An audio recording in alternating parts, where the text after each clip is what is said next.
Well, the month of March is Women's History Month, and Sunday is International Women's Day. Data shows the current unemployment rate for women is the lowest it's been in 75 years. With more women entering the workforce, experts say they also need to take a more active role in their finances. For more on this, we want to bring in Arwen Becker, a financial advisor, author, speaker, and the owner of Becker Retirement Group. Thank you so much for joining us. Thank you for having me, Stephanie. You mentioned how money is the #1 reason for divorce. And with that said, what are some of the first steps someone should take to be more active in their financial decision-making without depending on their spouse?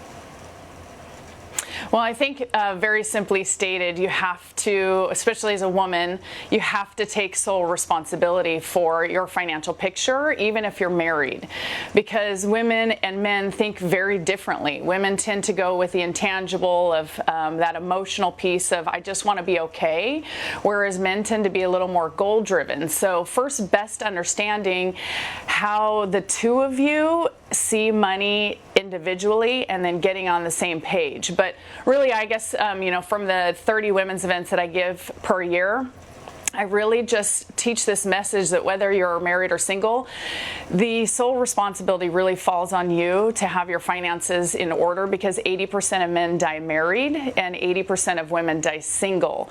So knowing that and understanding that divorce, the highest rate of divorce is people who've been married longer than 25 years, and the #1 reason they get divorced is because of money, it's really important that we both get on the same page so we don't have that certainly as an issue. And part of it is just taking responsibility as a woman for the finances that you have.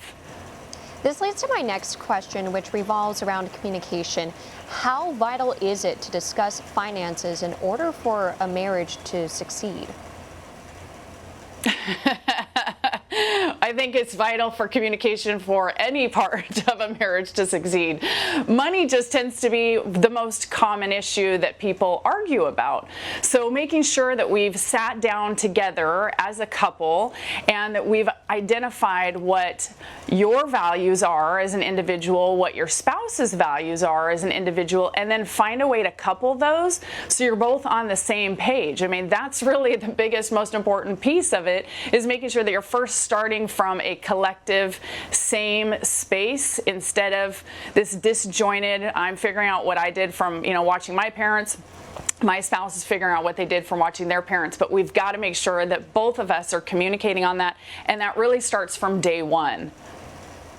Absolutely. What are some strategies older women should consider to prepare for a more secure retirement? Oh, geez. Well, first is just getting educated. I think a lot of times, and it's part of what I've seen in the industry, that even though women are empowered, women, almost 50% of the millionaires in the country are women. Women graduate undergraduate and graduate school at a much faster pace than men. There still tends to be a more heavy weighting towards the male counterpart handling the finances in the home, and a lot of times just out of sheer amount of time.